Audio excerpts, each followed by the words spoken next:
Hey guys, welcome to a new video. Like, comment and subscribe if you enjoy. Without any further interruptions, enjoy the What If. Chapter 7. Love and War. Team 7 calmly proceed through the academy halls at a sedate pace with Sasuke at the lead.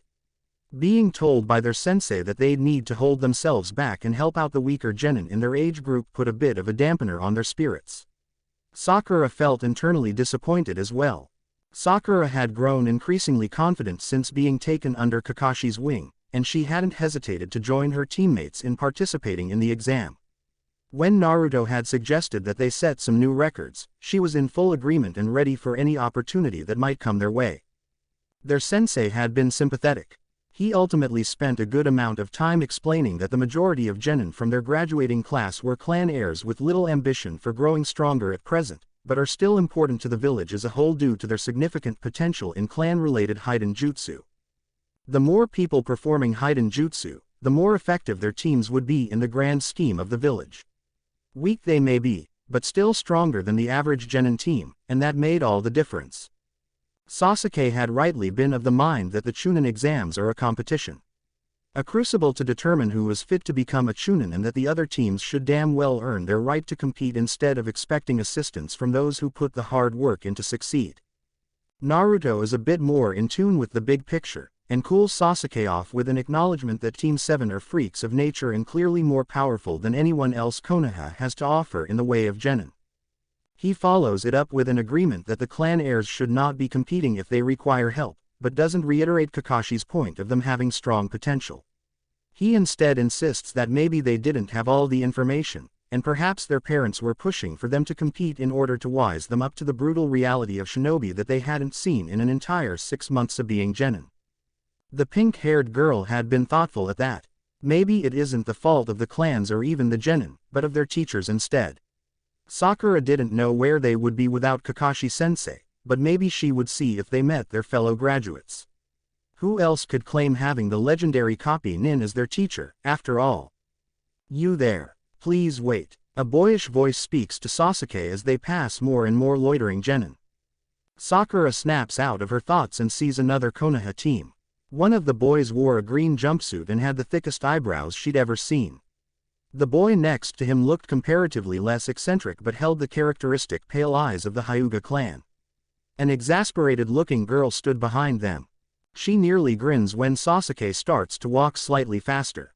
He is clearly trying to ignore the weird green guy and is seemingly giving the impression that the stranger must be talking to someone else.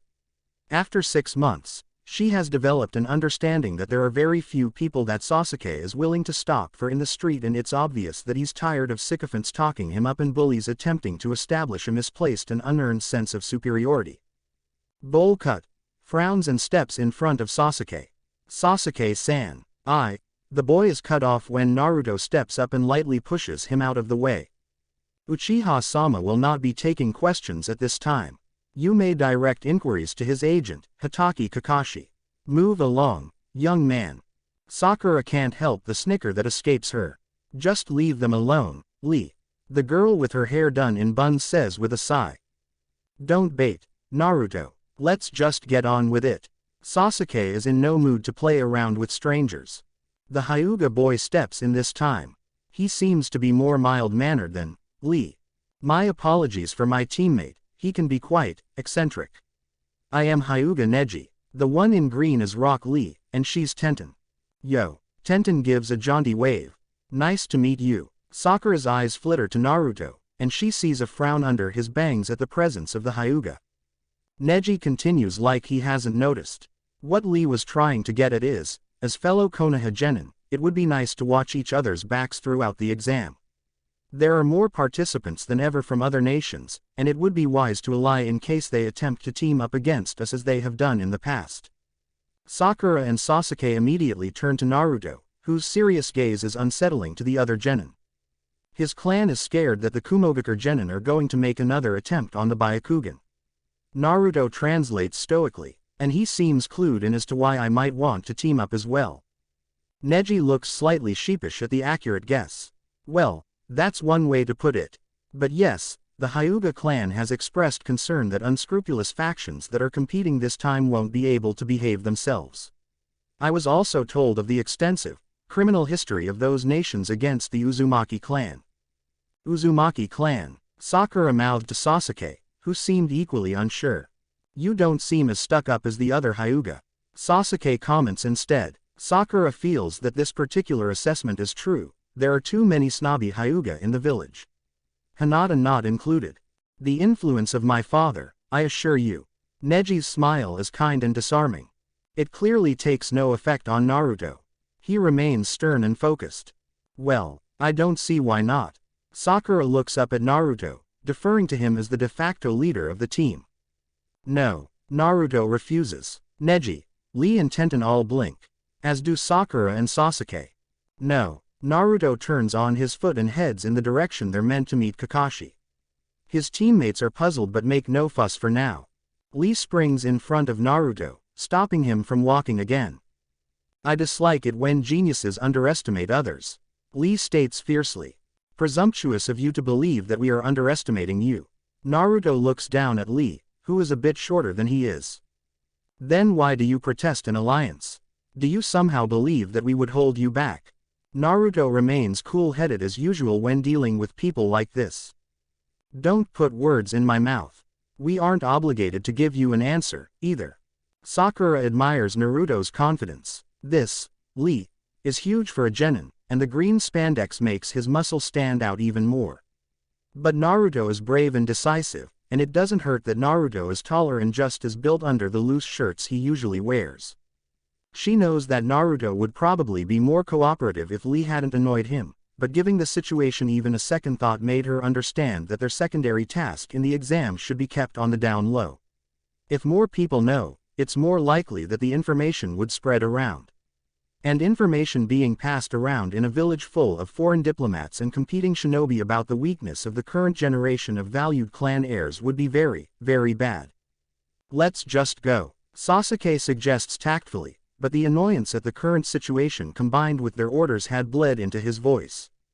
Lee scowls at him, and Sakura's shoulders stiffen. From experience, that look meant impending attack. Without warning, Lee drops low to the floor and sends a blurring kick at Sasuke's stomach. Before it connects, another figure in green catches the kick in his hand and punches Lee hard enough to send him tumbling down the hallway. Lee, the newcomer, thunders at the nuisance genin. Guy-sensei. Tenten looks rather relieved. Guy turns to Team 7 and in great contrast to his demeanor when stopping Lee, smiles brightly and offers them a thumbs up. Kakashi's genin. Guy booms in joy, making Sakura reel back at the volume. It's wonderful to know that my eternal rival has taught such disciplined students. Hi, Sakura replies weakly, weirded out by how similar the sensei is to his student, along with the creepy eyebrows. Guy doesn't notice and instead hurries them along. I must exercise my own discipline on my misbehaving genin. You must hurry along. Kakashi is waiting for you. And without another word, he storms down the hall and picks up Lee. Neji and Tenten chase after without a glance back at Team 7. What the hell, is all Sakura can say. They meet with Kakashi but a minute later, who gives them the spiel about being unable to compete if even one of them didn't show. He gives them unwanted pats on their heads and reminds them of their standing orders to help the other genin. They each receive a slip of paper with which seat they'll be required to sit in and sends them on their way. He just smiles when Naruto asks if they could sabotage the clan heirs to prevent them from competing at all. Naruto leads his team into the examination room. He can feel several powerful chakra sources inside. It makes him glad to know that his holding out on revealing his abilities would be rewarded with strong opponents going forward. No Chunin exam is complete without some international competition.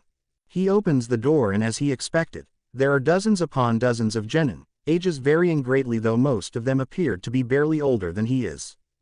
They enter and take in their surroundings. Naruto spots the Konoha genin their age loitering at the back of the room with the Hokage's assistant. Slowly, all eyes in the room turn towards Team 7. Naruto takes note of the recognition on their faces, as if somehow these people that he'd never seen before knew of not only him, but Sasuke and Sakura too. Their killing intent rolls in on them. Predictably, it takes no effect on him. It is tremendous in only how pathetic their combined effort to intimidate them is. But Sakura trembles beside him. Her chakra is disturbed and she is frightened by the psychological assault. Sasuke is unnerved but handles it better than their teammate does. Killing intent is essentially a jutsu. It affects humans on the base level of fear. It is an animalistic technique to weaken the prey of its user. By expressing their chakra into the environment or directly at a person instead of using it to take control and place them in genjutsu, it affects its victim by overloading their senses. Just as one might see a dangerous beast or hear its roar, killing intent abuses its victim's desire for survival. If they cannot conquer their fear, they will remain rooted and vulnerable. If they overcome their fear, they live on stronger than ever. But being the victim of the combined killing intent of many more experienced genin is not fair play, and it makes Naruto angry that Sakura is the undeserving victim of an attack like this. She hasn't done anything that might warrant a cowardly assault. One or two teams she could probably handle. Being around a walking pool of unnaturally strong chakra like him would probably desensitize her to it over time, but this many is clearly too much for her. Kakashi, genius that he is, can do the opposite of killing intent and inspire the people around him with bravery or other positive emotions. He sees their gleeful faces. He feels rage at the joy they have at making his team suffer. Naruto doesn't know how to do what Kakashi can do, but he doesn't need to. These children have clearly never met an animal with teeth sharper than all of theirs united. Yugito sees the pink-haired girl crack first and joins in the group project with a bit of her own killing intent. This is not a good idea. Do not provoke that boy. Chunin exams are team missions. If one of them leaves, then we won't have to deal with the other two. Yugito tries to reason with her Biju. It scares her that this Uzumaki Naruto is completely unaffected by all of it. But if they can make the girl back out. Naruto narrows his eyes at all of them. Yugito sees the floorboards beneath his feet crack first. A near-invisible explosion of chakra blasts out of him and washes over the entirety of the room. She swallows thickly when she realizes that the floor broke from just releasing his chakra and that the retaliation hasn't actually hit her senses yet. Then, she feels fear. She feels her eyes strain and blur. She feels raw hatred rake across her skin. She feels her lungs seize and fail to take in air. Yugito breaks out in a cold sweat, and any effort she was using to expel the killing intent instead goes to regaining control over her body. I warned you, Yugito. Karin doesn't even know how to use killing intent, but can sure as hell sense it being used. She doesn't even attempt to resonate her chakra with the vile attempt at getting this team to quit. The monster genin gives back far more than everyone else gives him. She feels the chakra wash over her, but it is careful around her. Cautious, and prodding her skin tentatively as if to test that she's real. She raises her head when she realizes that she alone is unaffected by the display of intimidating power. Looking around, she sees that every other person in the room save for the creep imposter from Oto and the gourd guy from Suna are being affected intensely. The Oto hag pokes her tongue out and gives a shiver-inducing flick, and gourd guy looks about ready to froth at the mouth. Figures that two unstable freaks wouldn't sense imminent danger. Many of them are shaking violently. Some even have tears streaming out of clenched eyes, and though the room is mostly silent, there are noises of strain coming from throats as they clearly struggle to breath.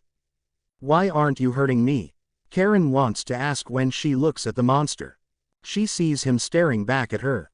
Oh dear. Before she can hyperventilate at the thought of catching his attention, a huge plume of smoke erupts at the front of the room. A giant scarred guy and a number of other ranked Konoha shinobi stand at the ready behind him.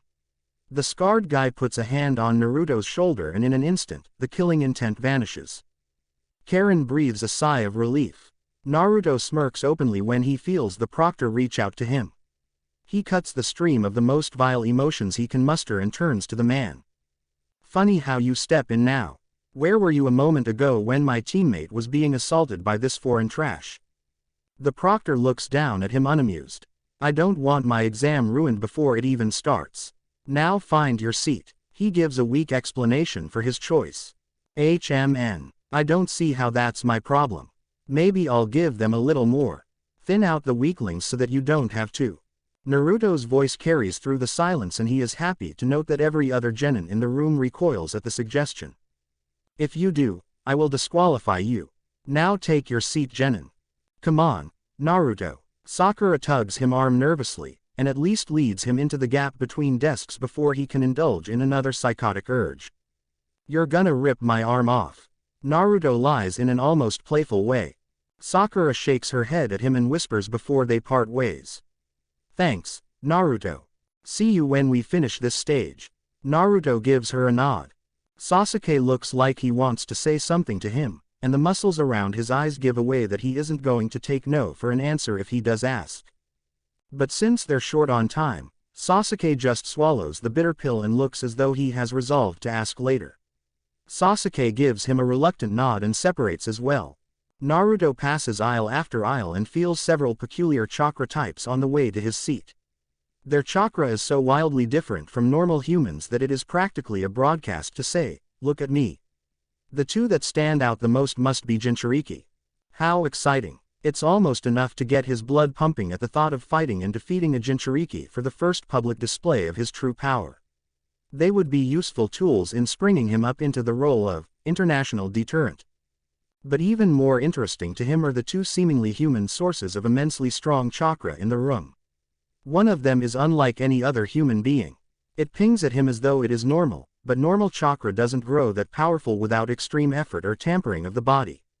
This Kusa Genin has a foul tinge to her chakra, and it is a messy conglomerate of several weaker chakra types that seem to serve symbiotically to the host chakra, so his bet is on the latter reason. And of course, the girl with red hair. He knows that kind of chakra from Madara's memories. She is Uzumaki, his family. Naruto resolves to poach her at the first possible opportunity. He'll take on all of Kusa alone if he has to. "They will not keep you from me." Naruto is rather proud of his solution to the "don't get caught cheating" exam.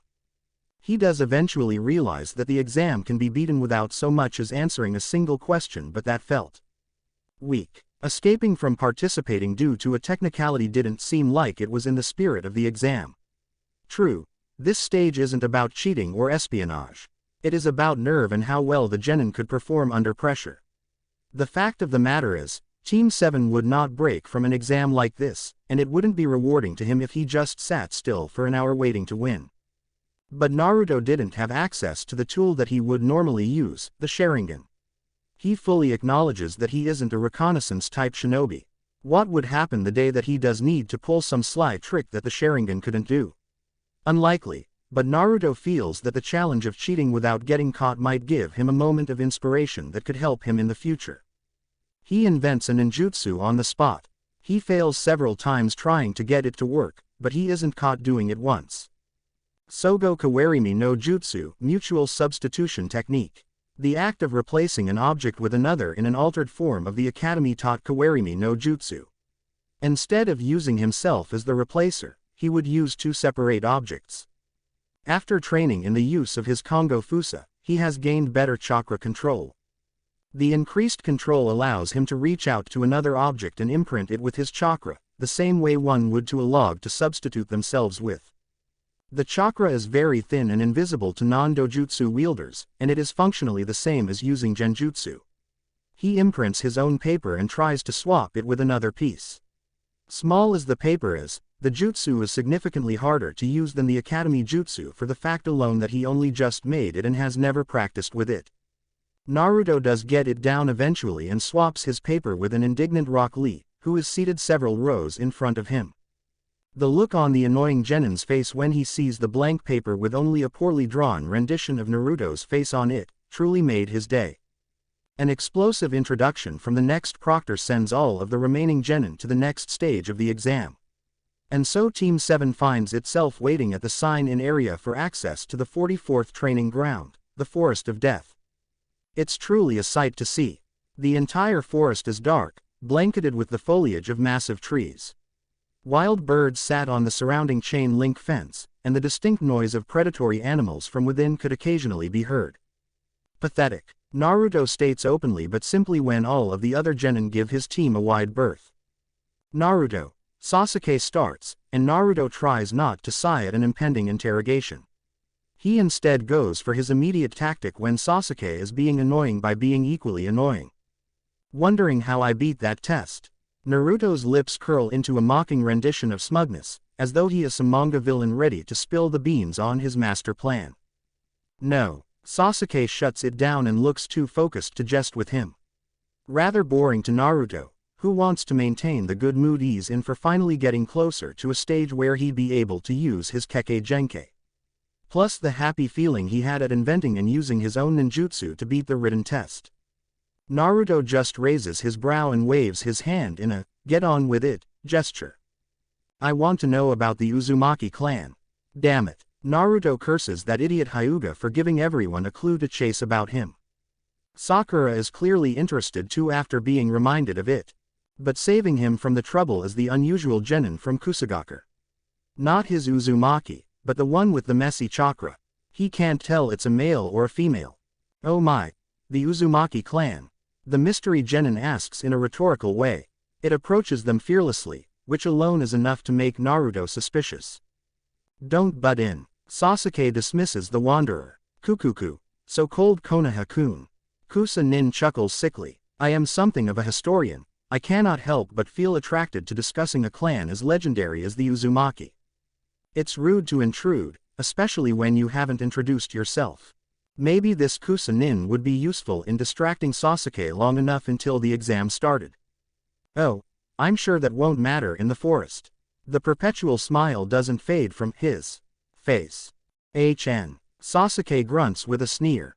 If you don't have anything useful to say, then leave. The Kusa Nin chuckles again, completely ignoring the rude tone Sasuke had taken. I am rather surprised that you need to ask about the Uzumaki. After all, they were a key component in the creation of Konoha. It is said that their strength was matched only by the Uchiha and Senju in that time. The Uzumaki pioneered Fuinjutsu as a shinobi art. Even your Yondaime Hokage used Uzumaki knowledge, and became feared as the Yellow Flash, all across the world. A most valuable ally, but even they were not immune to tragedy. All of their mythical strong chakra was not enough to stop them from being slaughtered. Naruto narrows his eyes at the wording used. It made that long week of fighting that the Uzumaki went through sound like a quiet death in the night. A kunai is slung through the air and slices the tag off the Kusa Nin's sacket. The Kusa Nin doesn't so much as flinch, and instead smiles a little wider. Mitarashi Anko, the proctor for this stage of the exam, looks none too pleased with being ignored in spite of the grin on her face. I think you'd better go back to your team, Kusa-chan. Anko's smile is disturbingly similar to the subject of her torment. Kukuku, of course Proctor-san. The genin gives her an unsatisfactory response and leaves as requested. What a creep. Sakura shivers when the Kusa Nin is out of hearing range. Naruto nods and his stony expression doesn't change. Gather round, idiot genin. Anko summons them with the same fantastic attitude she had while introducing herself.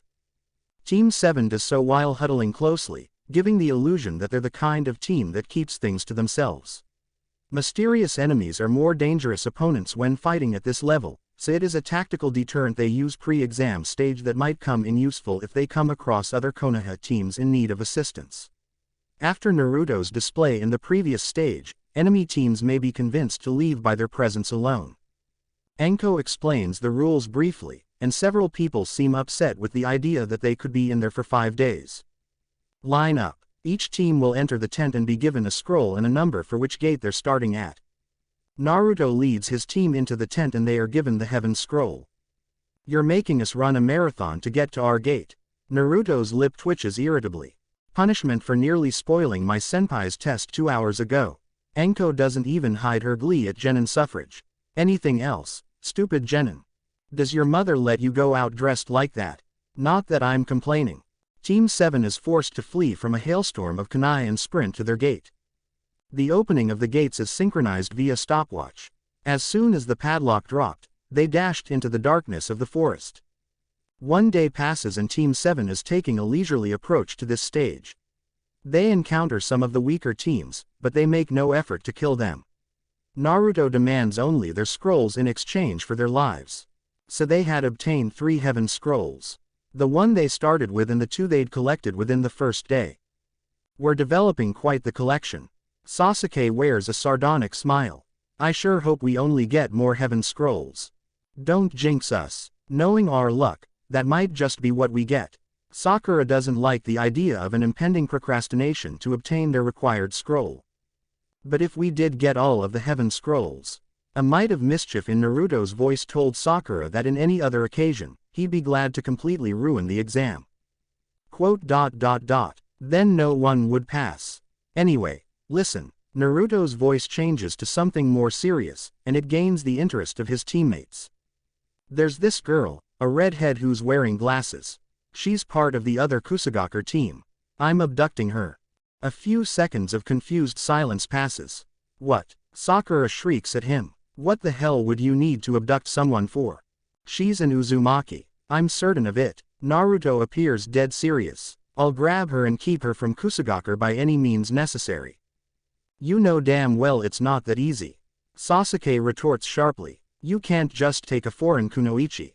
Look what happened with Kumo the last time they tried. It'll be an international disaster for Konoha. Family or not, you can't just make rogue efforts for the sake of bolstering your clan. You could be arrested for sabotaging Konoha, or worse. Naruto is inwardly disturbed about Sasuke's outlook on the situation. Surely he of all people would understand his desire to unite with his clanmate, and protect her from these scum foreigners. I damn well can take her when she's my family. Naruto's brow furrows deeply in anger, and it makes Sakura visibly nervous. Sasuke glares right back at Naruto. Do you even understand what you're saying, you imbecile? I understand perfectly. Konoha has a duty and obligation to save Uzumaki refugees, and I am going to make sure that agreement and alliance is still being honored. We could go to war with Kusugakure. Innocent Konoha shinobi could die at the hands of Kusa for just one girl. Naruto's chakra explodes out of him and cracks the branch they're standing on, making Sakura reel back in fright at his anger. Then I will slaughter those pigs myself. I'll kill anyone who dares to defy me.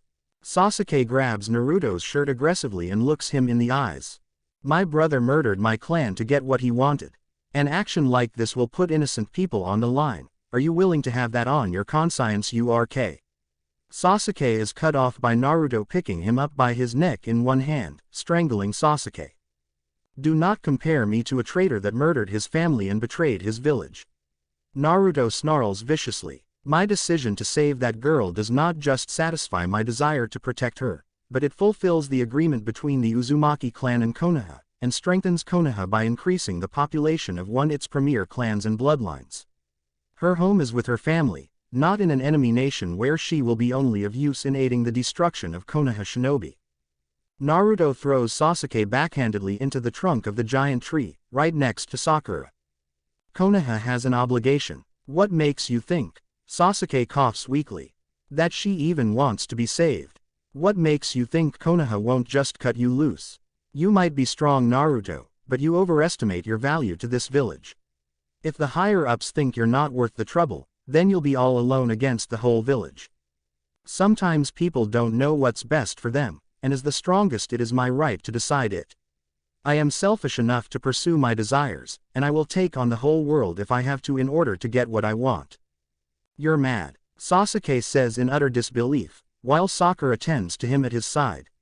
They're both wide-eyed at the sheer selfishness and arrogance Naruto is displaying. Only from the perspective of a weakling. Naruto spat out, you disappoint me. You of all people should understand me right now. Sasuke Sharingan whirls and his face shows hatred at Naruto.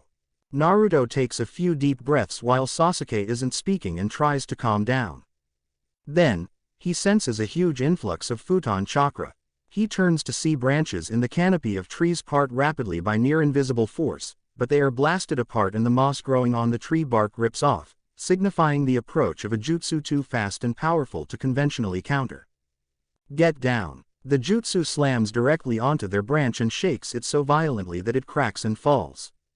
Team 7 regain their senses and leap from the falling branch to the next. Naruto looks in the direction the jutsu came from and sees only the controlled path of destruction. He uses his mind's eye of the Kagura to sense the impending arrival of the Kusa genin that spoke to them yesterday. He then senses the arrival of several more chakra types, distinctly non-human. His sharp eyes detect plumes of smoke revealed by the light from the shaking leaf canopy. Summon animals. Naruto realizes, a bit stunned. How could this person have something as rare as a summon contract? These creatures are far too quick. He needed to act fast. This Kusa nin is clearly not a genin, but an imposter. Naruto focuses as much chakra into his lungs as possible and weaves as few signs as possible to get the job done quickly. Kaden. Goka Meshitsu. A violent flamethrower is breathed out of his mouth. The jutsu is designed to expand on impact, and travels an extraordinary distance to the trees he felt the summons nearing. It crashes into a massive trunk and burns away at its middle so quickly that it falls not long after. The burning tree dives and lands on the ground with a deafening crack, and falling from the tree is a half-cremated snake so massive that Naruto realizes that they are dealing with someone even he cannot defeat right now without attracting the attention of a traitor more foul than any other. "We have to run," Naruto orders quickly, before half a dozen more snakes wrap around and climb the tree that they're standing on. Sakura flurries through signs to try and distract the snakes, but they are massive enough to be confident that any object she tries to redirect them with would just be smashed through. Naruto curses and directs chakra to his back and lungs simultaneously.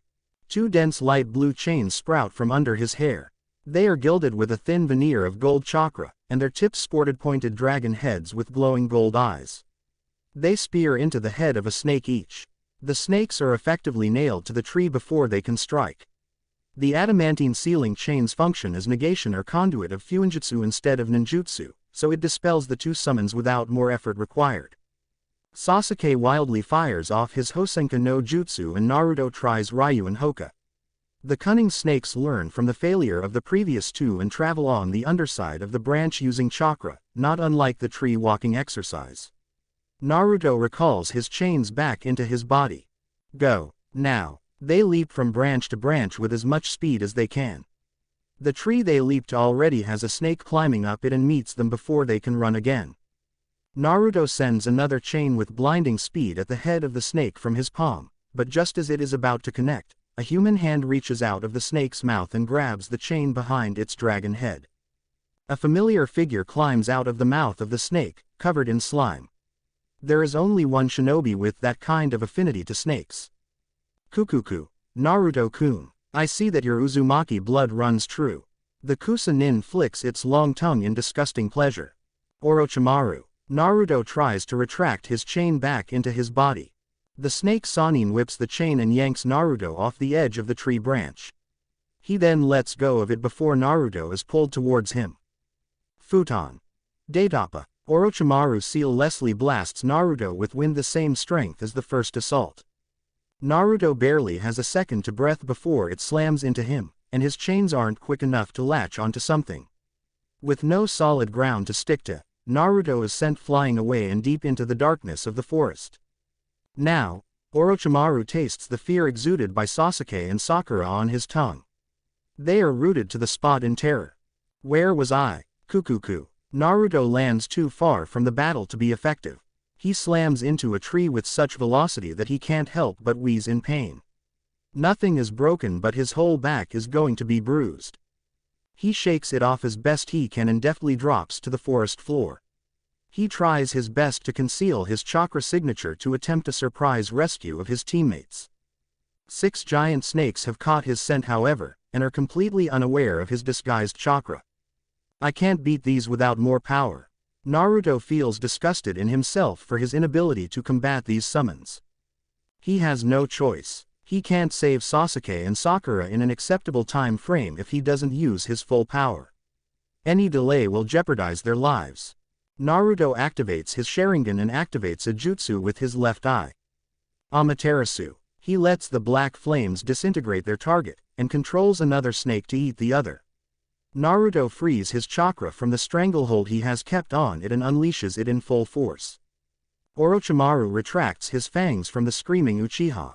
A parting gift. He smiles evilly at the quivering pink-haired girl. Sasuke grips his neck helplessly and cries out in agony. Sakura sobs and throws anything sharp in her pouch. Leave us alone. Of course, my dear. Orochimaru soothes. He will seek me out of his own accord. Now, I really must be going. Do take care of Sasuke-kun for me, won't you? If you don't, well, things may end badly for you. As he gave his message, a hideous snake that exceeded the size of all the others before it appeared around the tree. It has zipped up with terrifying speed and left Sakura believing her end is imminent. The monstrous snake opened its maw, and it looked to Sakura that it is about to strike. But there is no snapping motion to end her life. Inside the mouth of the summon is Naruto. What? Orochimaru is uncharacteristically stunned. Naruto is on a tiger sign when he is revealed. Kaden. Goryuka no Jutsu. A massive dragon head erupts from Naruto's mouth. It rapidly expands and hits the branch Orochimaru is on with such concussive, burning force that it virtually disintegrates. Orochimaru is quick enough to leap away with unnatural agility, but the surprise attack has forced him to abandon his taunting. The remains of the branch fall far to the forest floor and landed with a deafening thump. A child using another jutsu like that. Orochimaru narrows his eyes. That jutsu was near the size of the head of that snake by the time it hit its mark. And he could sense a genjutsu on the snake, keeping it in line. The boy's eyes were shut, possible from the strain of controlling such a creature. Kaden. Naruto's chakra is already set, it needs no further seals to send another jutsu. Goryuka no Jutsu. Again, Orochimaru was intrigued. Placing a summon animal under genjutsu and then firing another B-rank jutsu was far too unusual for a young boy. Perhaps this boy's strength would be enough to make Sasuke crave more power. Perhaps his manipulation needed less effort than he thought. Orochimaru leaps to a higher branch before the Kaden can turn him into ashes. Most impressive, Naruto-kun. Orochimaru hissed, mouth forming a sick smile around his long tongue. I see that Sasuke-kun has much to live up to if he wants to use you as his stepping stone. Perhaps I'll test you a little more, I am always in need of strong disciples. Die, filth. A light blue ribcage manifests around Naruto and he leaps out of the snake's mouth. He sends the snake to devour Orochimaru while large skeletal hands pick up Sasuke and Sakura in each. Naruto leaps away and focuses his real hands into a ram sign. An intriguing jutsu. Orochimaru is forced to tend to his wayward summon and defeats it with an adjustable-length sword from his mouth. He chases Naruto and swings his elongated blade at the skeletal construct. Sogo Kawarimi no Jutsu. Team 7 vanishes, and is replaced by a single cage bunshin of Naruto. The sword of Kusanagi bisects the clone and it dispels instantly.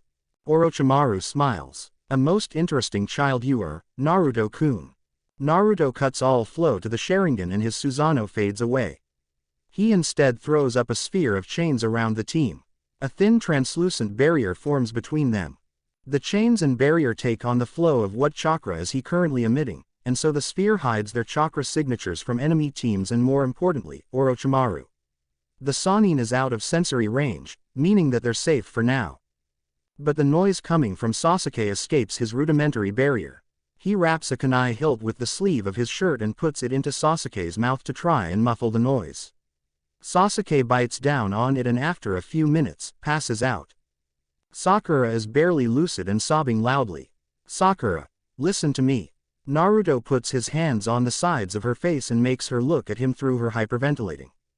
She can't even respond verbally but her weak and shaky nod gives Naruto hope that he'll be able to get her to focus.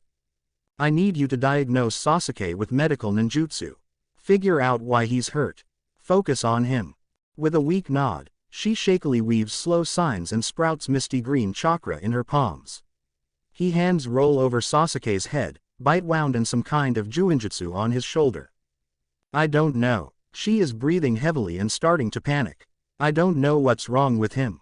Naruto tries to calm her down, but she drops her head into the crook of his shoulder and cries silently into it. That's a start at least.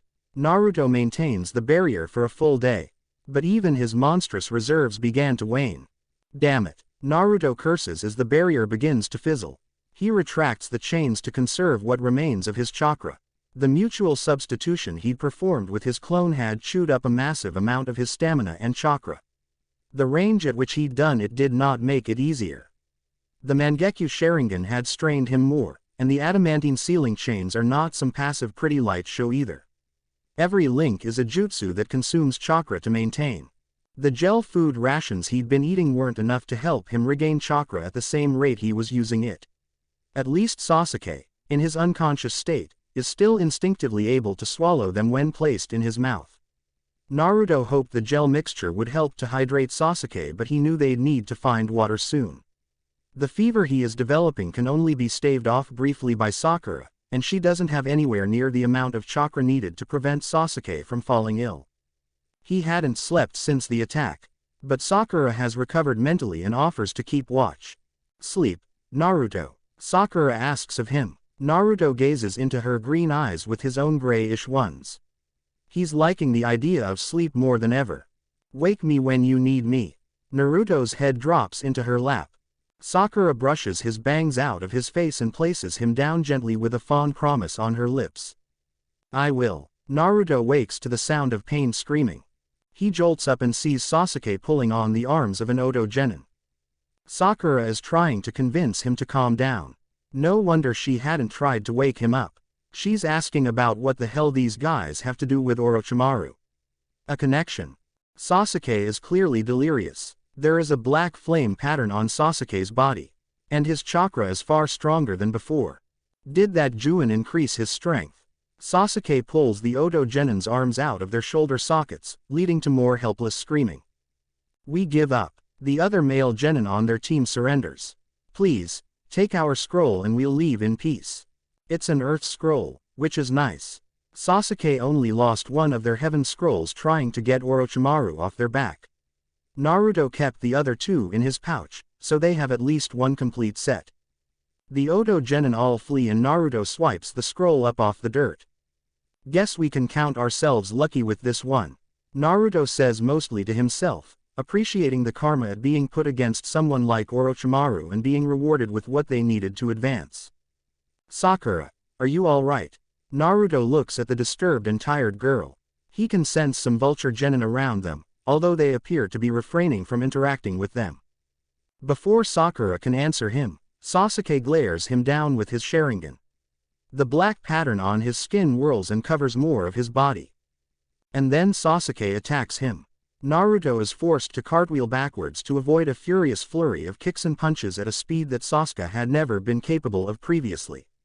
He is surprised, but his Uzumaki blood has helped him recover enough to avoid even these enhanced strikes. What the hell is wrong with you? Naruto begins to meet each rough blow. You are what's wrong with me. Sasuke's bitterness is evident in his violent effort to beat him. You hide your strength from us, your teammates, and then you admit that you're willing to destroy innocent lives just to get what you want. Your entire existence is a lie, just like my fucking brother. It takes some more agile dodging to get Sasuke at a distance that he might be able to reason with him. Now is not the time for an argument like this. Look what just happened with Orochimaru. We are surrounded by enemies in this forest. If you have something to say then save it for later when we're safe. Sasuke-kun, please listen to him. Sakura pleads fearfully. But Sasuke doesn't listen and continues his assault. That mark, it's not just increasing his power. It must be affecting his mind. Naruto assesses Sasuke's behavior. The other boy is usually just willing to let it go, but that buried frustration is bubbling out with this dark chakra. Naruto uses all of his speed to vanish from Sasuke's Sharingan enhanced vision and appear behind him. He creates a chain, and its head opens up and grabs Sasuke's shoulder from behind. The curse pattern visibly falters when the chain comes into contact with his skin. One clearly isn't enough, but now that he knows the chain works on the Juinjutsu, he sends more spiked chains that wrap around Sasuke from head to toe. Sasuke struggles, but his Sharingan fades into the normal coal black of his eyes and the curse mark recedes entirely back into the source point. He passes out, and Naruto keeps the first chain locked onto the curse mark just in case while he returns the remainder back into his body. What a mess. Naruto puts Sasuke down under the branch they'd hidden in.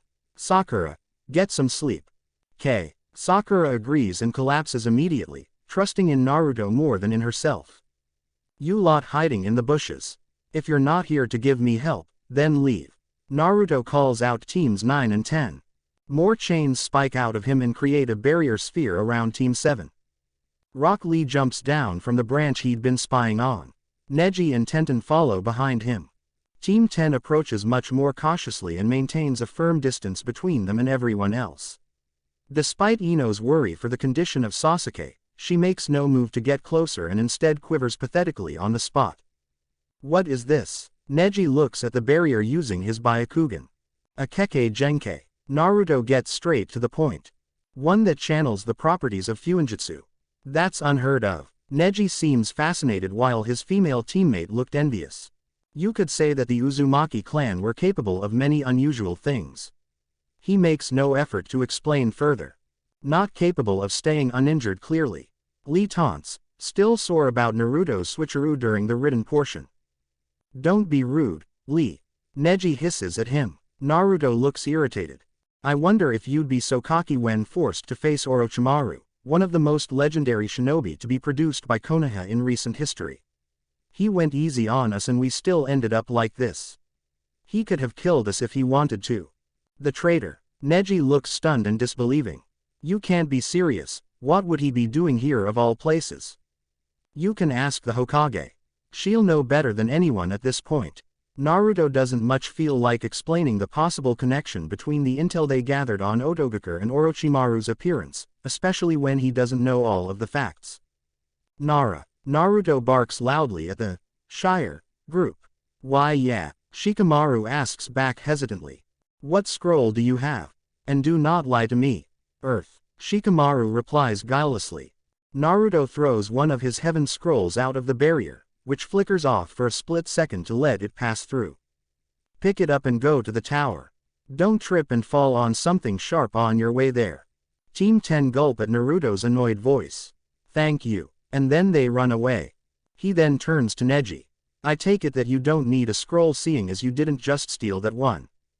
We have both. Then you shouldn't delay. What about you? Neji appears to be more at ease around Naruto now that he's witnessed him being nice to another team. What Sasuke and Sakura need right now is rest and some quiet. I'll get them to the tower before the time limit is up. Lee looks like he has more to say, but Neji is the de facto leader of their team and he calls the shots. Good luck, Uzumaki-san. I hope to see you at the tower. Naruto gives the politest wave he can manage. A gift to Neji for being the least insufferable person they'd met in this exam so far. He looks up at the darkening sky through the dense foliage of the forest and sighs. How troublesome. It's noon on day 4, and Team 7 is slowly approaching the tower. Sasuke fades in and out of consciousness, forcing Naruto to carry him around. The curse mark victim doesn't speak to Naruto while he's awake. He just ignores the Uzumaki before conking out repeatedly. But he's willing to bear the burden of lugging around this useless sack of meat, because he has been given the opportunity to achieve his own goal in this exam. He has sensed the presence of a strong chakra and he knows exactly who it is. It is giving a signal of distress, so he has to act quickly. Let's go, Sakura. Naruto starts to run in the direction he senses it coming from. Gimme a break. Sakura groans but chases after him. Naruto dashes nimbly over roots and rocks and he finds his quarry being attacked by a gigantic bear. Blue chains shoot out of his palm and arm, which bury deeply into the tough skin of the bear. The last chain hits its head when the bear is immobilized, killing it before it can suffer for too long. He uses the control he has gathered to sever the tips of the chains off and retract them so he wouldn't get covered in blood. He lands in front of his Uzumaki. I've been looking for you. Naruto's grin scares her. She is stuck to the spot in pure fear. Please don't kill me. I won't kill you, or hurt you. What's your name? Naruto soothes gently. Karin. She cries quietly while introducing herself. Naruto, your ugly face is scaring her. Get out of the way. Sakura figures that she wouldn't be able to convince Naruto to stray from his plan, so she'd just indulge him until someone more qualified could talk him down. Hey, I'm Sakura. Look, we're not gonna hurt you. Naruto wants to protect you, that's why we're here. Sakura puts on the best smile she can after her own horrifying adventure in this damn forest. Karin nods silently. Let me do a checkup. Sakura's hands glow brighter now that her chakra has mostly restored. The redhead watches careful and her eyes dart nervously to the tall genin holding his unconscious teammate. How long have you been sick? Sakura asks, looking mystified from the feeling result after using her diagnosis jutsu. I'm always sick. Karin answers honestly. Naruto activates the Sharingan hidden under his hair. He sees messy, swirling chakra clashing with Karin's in her arms. It warps and slaps the insides of her coils and is stopping correct chakra flow. Check her arms. Naruto orders stoically. Sakura first asks permission, like a normal person. Can I roll up your sleeves? Oh okay. Karin makes the first weak tug before Sakura's confident medic mentality lets her take professional control. Oh my god. Sakura can't help but stare. Karin shuts her eyes in shame. Hundreds of bite marks, leaving horrid red scars all over her skin, are plainly visible. The sizes range wildly, making it clear that this is the work of a great many people. Why? Sakura's horror is evident. Karin sniffles. My chakra heals people. Kusa makes its shinobi bite me to get better quickly. They used up my Ka-chan and they're doing the same to me. Sakura looks up at Naruto.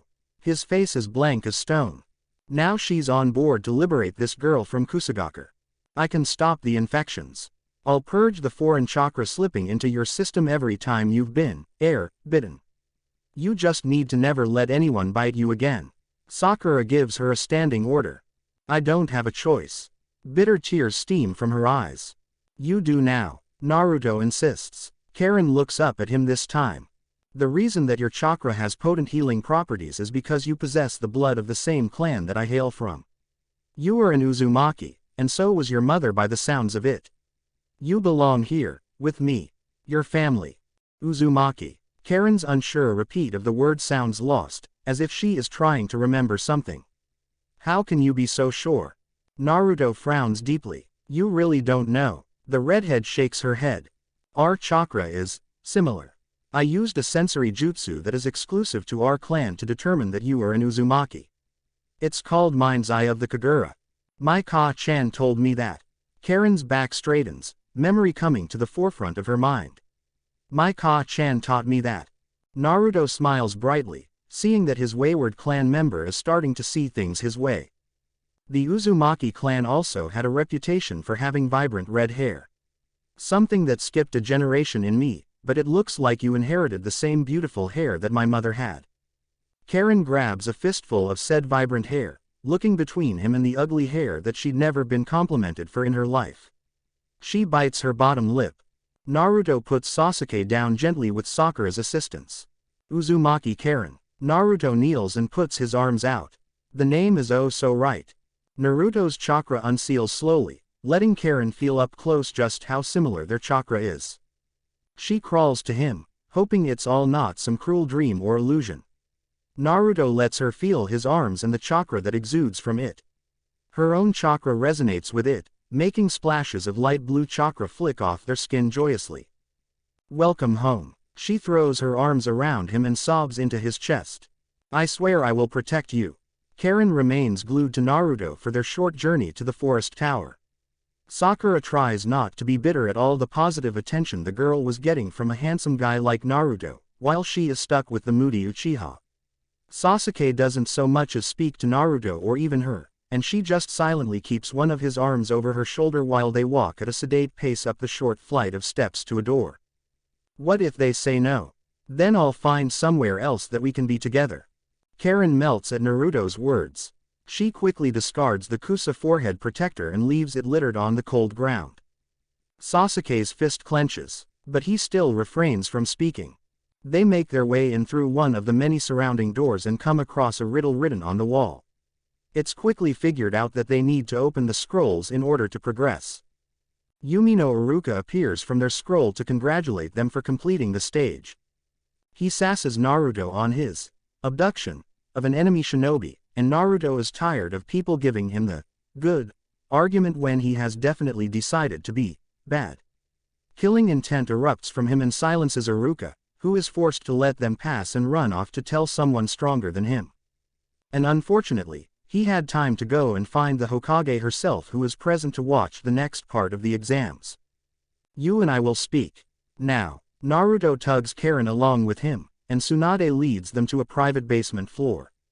Tsunade, however, is disturbingly agreeable to letting Naruto do as he pleases. But she has conditions, and an explanation. Given the fact Sasuke was whining about these Uzumaki going to war, I take it you know a bit about the Uzumaki clan. Probably as much as you do. I'm willing to honor the alliance. Tsunade's words are a weight of Karin's shoulder. However, you will tell me how you know these things. I will, once you give me a public space to flaunt my power at the enemy publicly. Tsunade smiles at his stubbornness and manipulative nature. It reminds her of herself, actually. A little conflict will do this village some good. Especially the younger ones. Naruto looks confused. But you're the one who ordered us to help the weaklings. She looks at him with a raised, delicate brow for an explanation to his reaction. You had us help them. You weakened them by taking that conflict away from them in the first place. She actually smiles. I knew that letting you learn without the academy influence was a good idea. It's true. I did order such a thing, but these are promotion exams. Even when lives are on the line, it doesn't seem to come across that way to the younger generations. Real war is a better wake-up call than nearly dying in the Chunin exams. Better that they learn the real lesson sooner, and let Konoha remain on its pedestal of high morality by honoring a long-standing tradition with the Uzumaki clan. Naruto carefully takes in her words. You are already expecting war with someone, even without my decision to take Karin. Karin looks completely lost. She doesn't appear to be capable of understanding the nature of growth in conflict like Naruto and Tsunade. The Hokage looks at him with an almost affectionate gaze. Yes, a good friend of mine has discovered that there is an organization currently scouting for Biju and Jinchuriki. Kumogakure is extremely weak right now, so it would be essentially effortless for a number of S-rank criminals to take their Biju away from them. The more they collect, the easier it becomes to get more, and the less of a chance we have at survival. Naruto sees the hidden message. He looks unsurely between Tsunade and Karin. I'll need a month, he decides. A month for what? Karin tugs on his remaining sleeve nervously. To prove that the Uzumaki clan is worth war with another nation. I'll leave you two alone. You're going to be expected in the upper-level exam room shortly, however. She pets the top of Naruto's head. I'll make sure you have your month. She leaves them alone, and Naruto is left to explain what needs to happen from this point on. You know that you're safe now, right? Regardless if I fail, you'll still be welcome in Konoha. Naruto looks unsure of how to proceed. What does she mean by all that? She means that Kumogakure has sent a Jinchuriki into these exams, and that she wants me to obtain its Biju. By sealing it into you. Me, Karin squeaks. Yes, but what does that mean? Karin looks confused and scared. Functionally, not a whole lot. I will need to learn how to seal the Biju inside of you safely, and you'll get a significant extra pool of chakra to draw from in the best case scenario. Worst case, your chakra reserves will be limited. But even then, you'll still obtain emergency access chakra that is stronger than your own. I'm scared. I don't understand. Naruto wraps his arms around her. Don't worry. My mother was the Jinchuriki of the Kyuubi, and she was completely fine. I'll have more time to explain once we get out of this forest. I'll take you home and we can learn about the Fuinjutsu I'll need. No matter what, everything's going to be okay. Tori. And Anbu drops down in front of Tsunade. Gather your squad and head to Kusagakure. Recover everything related to this Karin girl. Medical records, personal belongings, family members' corpses. Everything, and bring them back to Konoha. Understood. Tori nods and vanishes. Every successful team is gathered before the Hokage and Junin Sensei in rows. Naruto's team, plus another 4 teams from Konoha are in attendance. Kumo, Oto and Suna have 1 team each, and Karin waits on one of the balconies already.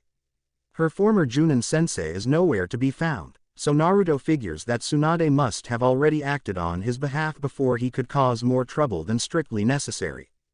Thankfully, Naruto gets to watch Sakura completely destroy Yamanaka Ino before his match starts. He isn't planning on spending a single second longer here than he needs to when he has study and practice he needs to urgently get to. He is the second match, and he suspects that Tsunade may have had some hand in getting him out early. Uzumaki Naruto and Rock Lee, please step into the arena. The proctor summons them, coughing a bit as he finishes. But with clear intent on revenge for making her expend more effort. Senju bitch. So he meanders his way down the stairs and stands in opposition to a genin that clearly has something against him. It is time to show you what hard work can do in the face of genius talent. Lee looks all too pumped. Do you think you have a monopoly on hard work? Give me a break. Naruto rolls his eyes at the pre-match trash talk. Lee narrows his eyes. I am tired of prodigies disrespecting the efforts of those born without talent. I don't care. Naruto interrupts with a voice that matches his words. Your juvenile outlook proves that even you don't value the hard work that those prodigies put in to achieve their goals. I don't care about what makes you think you're better. I don't care about your history that has made you this way. You clearly exist in your own tiny bubble that is free from understanding that every single living soul in this world has their own struggles. Even talented geniuses suffer from loss and have to learn painful lessons to become stronger. So shut your trap, and hope that you're a better fighter than you are a speaker or thinker. The proctor doesn't need to say start. Lee has already launched into a taijutsu flurry that Naruto matches with some effort. He's as fast as Naruto. Sakura looks amazed. She'd never seen anyone besides Kakashi match Naruto in taijutsu. Kick his ass. Karin cheers for her clanmate. His youthful vigor will allow him to win. Even against your student, Kakashi. Guy's proud face sports a glorious grin. There is a moment of silence. Did you say something? Guy's grin turns upside down and he grabs his head dramatically. Damn you, Kakashi. Naruto skids back. Not bad, but at this rate I'm going to outlast you. Naruto knows that his stamina and healing rate will settle a stalemate. Then I'll have to up the ante. Lee leaps deftly onto the statue at the forefront of the room. Do it, Lee. Show everyone what you can do. Protect your beliefs and your pride. Leg weights. That's it. Sure, Naruto is having trouble with Lee's taijutsu prowess, but a bit of weight wouldn't make much difference. The weights hit the floor with an explosion of dust, and Naruto quickly realizes how wrong he is. Lee vanishes from the statue and reappears behind Naruto. He kicks Naruto in the side which sends him flying. Naruto lets out a pained noise and rights himself in the air. Before his feet hit the ground, he immediately needs to block a punch to his side. His sensory capability allows him to tell which direction he's going to be attacked from, but he's unable to make definitive damage while Lee is moving this quickly. He has to rely on defense. He's a glass cannon. He's going to tire. I just need to survive until he does so I can end it. Naruto focuses his senses and takes calming breath. He puts his hands in a tiger sign. No you don't. Lee shouts and unleashes a Darius barrage. But Naruto manages to avoid each. He makes blurring flips and weaves through the relentless assault at his highest speed and leaves the spectators amazed. Kaden. Hijingakur no Jutsu. His mouth bursts out an enormous cloud of black smog, completely blanketing the arena. Only Hinata and Neji are able to see through it, but it is not a jutsu designed to last. It's a quick escape, and only Karin can sense why Naruto did it instead of something more damaging.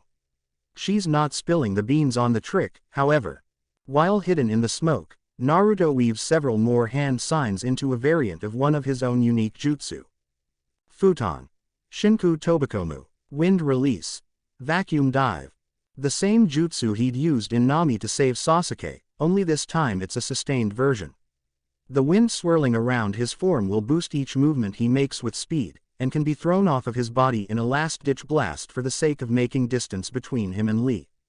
When the ashes of his technique settle, Lee catches sight of him on the same statue he'd released the weights on.